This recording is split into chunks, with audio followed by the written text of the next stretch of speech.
The drill press. We want to make sure that we are operating this only after we've received full instruction and safety practices for using this machine.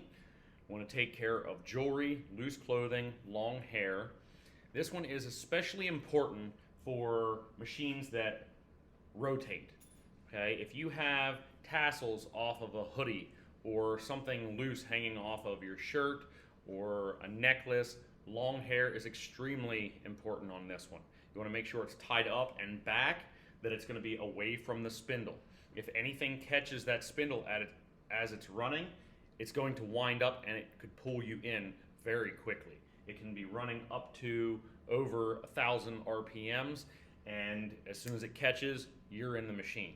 Okay, and it can do some major damage. So please make sure all loose articles, anything loose off your clothing, your hair, are all back away from the machine. Safety glasses on at all times, and guards with this. We don't have a guard around the chuck here, that it's exposed, so be careful when you are using this machine. Be sure the chuck key is removed from the chuck before starting the drill press. This part of the drill is called the chuck. We have the chuck key. Looks like this. It's actually spring loaded, so this one pushes itself out of the chuck and should not be able to catch and stay in there. So we push this in and adjust the chuck for our drill bit. We have a drill bit here. You open this up so the drill bit will fit. You're going to tighten that by hand, and then you take the chuck key to tighten it. You turn it to the right, righty-tighty, lefty-loosey. Okay, make sure that's nice and tight, and we're going to turn it on to check that it is straight, it's not wobbling, it's centered, and we're set and ready to drill. With the drill bit chuck, you want to make sure that when you stop the machine, you let that come to a complete stop on its own. Never try to stop the chuck of a power drill by hand. With cordless drills, the plastic chuck, you may be able to hold that, but with a power drill, never try to stop that, because the teeth on here and the chuck itself will do major damage to your hand.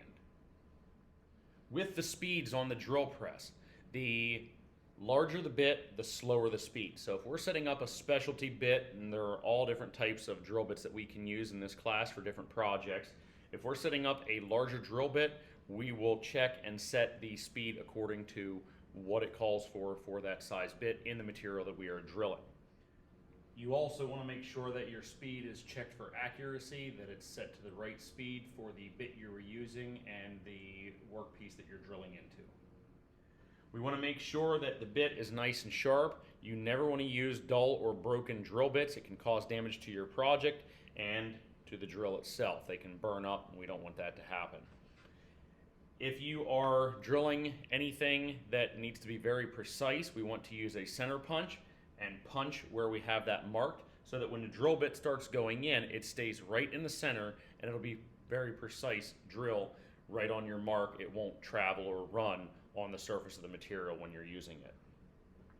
If something becomes caught in the drill, if you are drilling a workpiece, if we were drilling this block and I'm drilling into it and the piece actually gets caught and starts to spin, okay? You have your 3 handles up here you can use to pull this down. You want to make sure as you pull that down, you never let this fly up, okay? If you are, I'll do it from a very low distance, but you don't want to let go of the handle, because if this block is spinning at 800 RPMs, rotations per minute, and you let that fly up, that block could fly off of that bit and go the whole way across the room and hit someone, hit you or someone else. So if it becomes caught, get your hand off of it so it doesn't hit your knuckles or your hand and do damage to you. Get your left hand out of the way and hit the stop button immediately, holding that piece down. Once the drill has come to a complete stop, we can let it up, and then we'll actually, by hand, unturn that off the drill bit, okay? Just so it doesn't do further damage. The table, we always have a wooden piece, usually a piece of scrap plywood or something like that, that we can drill into. When we're drilling down through, we want to set the depth stop we have right here. We can set that to our depth. You can see right now when I pull this the whole way down, it actually stops and doesn't go the whole way to the table. So that's not going to drill through our piece. But if we want to drill into something and stop a ½ inch above the table surface, that would be perfect. Okay. There are two ways we can adjust the depth stops right here. We can also unlock the table back here, and we can move the table up or down according to what we need. And then we lock the table back.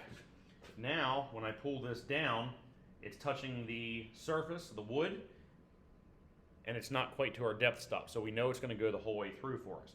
But you also want to make sure that it doesn't go the whole way through the plywood, because we don't want to damage our metal table if it's underneath. Anytime you are using the drill press and it's possible to use a clamp or a vise to hold something down, you want to do that. We have a lot of different types of clamps that you can use, but you want to clamp that to the table so it's secure and doesn't move at all while you drill. That way if it catches, it doesn't spin off or hurt someone. Okay. Start and stop button right here. You pull that out to start it, push it in to stop, and again, if anything needs adjusted with the speed, I will take care of that depending on the bit you are using and the material that we are drilling. You also want to make sure that the drill has completely stopped before cleaning off the table or removing any wood chips. Don't remove chips with your hands, especially when the bit is still running.